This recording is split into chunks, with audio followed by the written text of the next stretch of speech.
Hello students, this is our science class and we are reading the first chapter of chemistry, chemical reaction and equations. हमने special type of reaction में redox reaction किए थे कल, उनको ये भी देखा था कि रिडॉक्स रिएक्शन क्यों कहा जाता है।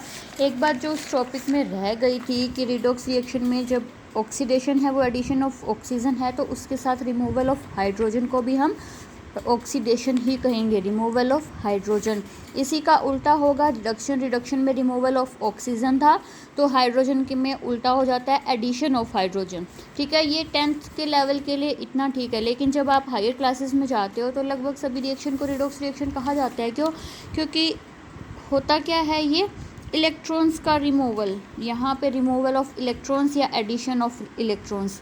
ठीक है, और इलेक्ट्रॉन्स तो देखो हर रिएक्शन में इधर से उधर होते ही होंगे, तो लगभग सभी टाइप के लगभग सभी जो रिएक्शन है वो रिडॉक्स रिएक्शन के अंडर आते हैं। लगभग कह रही हूँ, सभी नहीं कह रही हूँ। ठीक है, तो ये आप याद रखिएगा। आज हम पढ़ रहे हैं स्पेशल टाइप ऑफ रिएक्शन में प्रेसिपिटेशन रिएक्शन। क्या होता है प्रेसिपिटेशन रिएक्शन, कैसे हमें पता चलेगा? पहले एक एग्जांपल ले लेते हैं हम प्रेसिपिटेशन में।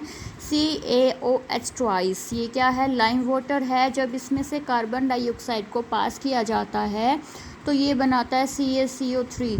यहाँ इस तरह से आपको एरो दिखाई देगी रिएक्शन में और H2O। इस एरो का क्या मतलब है कि प्रेसिपिटेशन बन रहे हैं। PPT लिखा हुआ हो सकता है, प्रेसिपिटेट बन रहे हैं। प्रेसिपिटेट एक्चुअल में होते क्या हैं? प्रेसिपिटेट होते हैं इनसॉल्यूबल सॉलिड पार्टिकल्स। मान लो जो हम ये रिएक्शन कर रहे हैं इस तरह से, इसमें जो इनसॉल्यूबल मतलब जो उसमें घुलेंगे नहीं, इनसॉल्यूबल सॉलिड पार्टिकल्स है वो फॉर्म हो रहे हैं। ठीक है, इनसॉल्यूबल है, सॉलिड है, तो धीरे धीरे क्या होगा, ये नीचे की तरफ मूव करेंगे ना, और यहाँ नीचे इकट्ठे हो जाते हैं। ठीक है, और उनको क्या कहते हैं? प्रेसिपिटेट, या इस प्रोसेस को कहते हैं प्रेसिपिटेशन।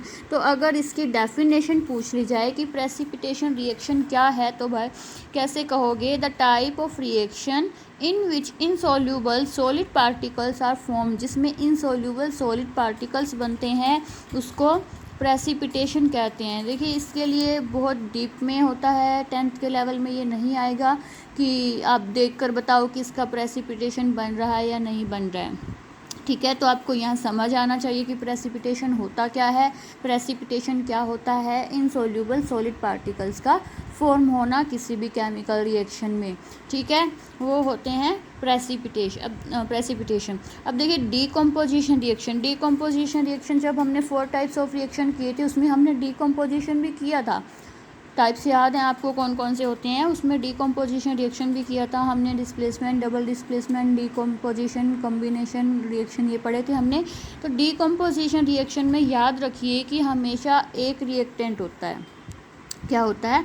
रिएक्टेंट है जो इस साइड होते, देखिए ऐसे होता है ना, इस तरफ एरो के इस तरफ रिएक्टेंट होते हैं, आगे प्रोडक्ट बनते हैं। तो जो डीकम्पोजिशन रिएक्शन है इसमें टूटना है, और टूटेगा कौन? एक चीज़ होगी वो 2 या 3 में टूटेगी, तो इसमें हमेशा रिएक्टेंट एक होता है। ठीक है, और जो प्रोडक्ट बनेंगे वो 2 या 2 से ज़्यादा बनते हैं। ठीक है, ये इस क्या है? ये डीकम्पोजिशन रिएक्शन है। लेकिन देखिए इसको तोड़ने के लिए ये नहीं है कि बस इसको हमने छोड़ा और ये टूट गया, इसको एनर्जी सप्लाई करनी पड़ती है। और जिसमें हम एनर्जी सप्लाई करते हैं, जिसको हम एनर्जी देते हैं जिस रिएक्शन में, उसे हम क्या कहते हैं? ये हम कर चुके हैं, उसे हम क्या कहते हैं? एंडोथर्मिक रिएक्शन कहते हैं। पता है ना? एक्सोथर्मिक क्या होगा? जिसमें एनर्जी रिलीज़ होती है। लेकिन एंडोथर्मिक क्या है? जिसमें हम एनर्जी देते हैं, हम हीट देते हैं या किसी भी टाइप की एनर्जी दे रहे हैं। तो जब ब्रेक डाउन करना है हम किसी रिएक्टेंट को प्रोडक्ट्स में, तो क्या होगा? हम एनर्जी सप्लाई कर रहे हैं, और एनर्जी सप्लाई कर रहे हैं तो वो रिएक्शन क्या होगा? एंडोथर्मिक। इसलिए जो डीकम्पोजिशन रिएक्शन है वो क्या होते हैं? लगभग एंडोथर्मिक होते हैं। इसके टाइप्स देखिए, डीकम्पोजिशन और जो कम्बिनेशन रिएक्शन, उसमें क्या होगा? 2 या 2 से ज़्यादा रिएक्टेंट होते हैं, वो एक प्रोडक्ट बनाते हैं। इसका उल्टा होता है। डीकम्पोजिशन रिएक्शन के टाइप्स देखिए, थर्मोलिटिक रिएक्शन, फोटोलाइसिस या इलेक्ट्रोलाइसिस। अब यहाँ से देखिए, जहाँ भी लाइसिस वर्ड आता है, जहाँ भी ये लाइसिस वर्ड आता है उसका मतलब होता है ब्रेक डाउन, तोड़ना। ठीक है, तो अब देखिए थर्मो का मीनिंग क्या है? हीट। मतलब किसी रिएक्टेंट को हम 2 या 2 से ज़्यादा प्रोडक्ट्स में तोड़ रहे हैं, क्या सप्लाई करके, हीट सप्लाई करके, तो वो क्या हो जाएगा, थर्मोलाइटिक या थर्मोलाइसिस हो जाएगा।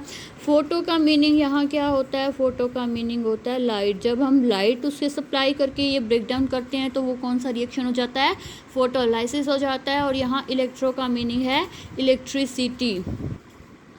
जब इलेक्ट्रिसिटी सप्लाई करके हम ब्रेक डाउन करते हैं तो वो क्या हो जाता है, इलेक्ट्रोलाइसिस। ठीक है, तो ये टाइप्स है डिकम्पोजिशन रिएक्शन के। अब हम इनके एग्जांपल देख लेते हैं फटाफट से। देखिए थर्मोलिसिस में क्या है, CaCO3, इसको 1000 डिग्री सेल्सियस टेम्परेचर दिया जाता है, तब ये ब्रेक डाउन होता है Ca और CO2 में, CO2 रिलीज़ होएगी। ठीक है, फोटोलिसिस में लाइट देनी है, ये है AgBr, सनलाइट इसे दी तो AgBr2 बना। ये क्या है, सिल्वर ब्रोमाइड है, जिसे सनलाइट की प्रेजेंस में वो सिल्वर और ब्रोमीन में ब्रेक डाउन हो जाता है। और एक बात आप याद रखिएगा, जो पहले वाली फ़ोटोग्राफी थी, जो जिसमें रील वाला सिस्टम था, उसमें क्या होता था, इसमें ये वाला ही रिएक्शन होता था। आपको ये क्वेश्चन पूछा जा सकता है कि भी फोटोग्राफी में क्या यूज़ होता है, तो फोटोग्राफी में जो नेगेटिव बनते थे, रील होती थी उसमें नेगेटिव बनते थे, उसमें ये रिएक्शन होता था। ठीक है, नेक्स्ट इज़ इलेक्ट्रोलिसिस। इलेक्ट्रोलिसिस आपने सुना होगा कि जब हम वाटर में इलेक्ट्रिसिटी पास करते हैं तो हाइड्रोजन और ऑक्सीजन दोनों अलग अलग हो जाते हैं।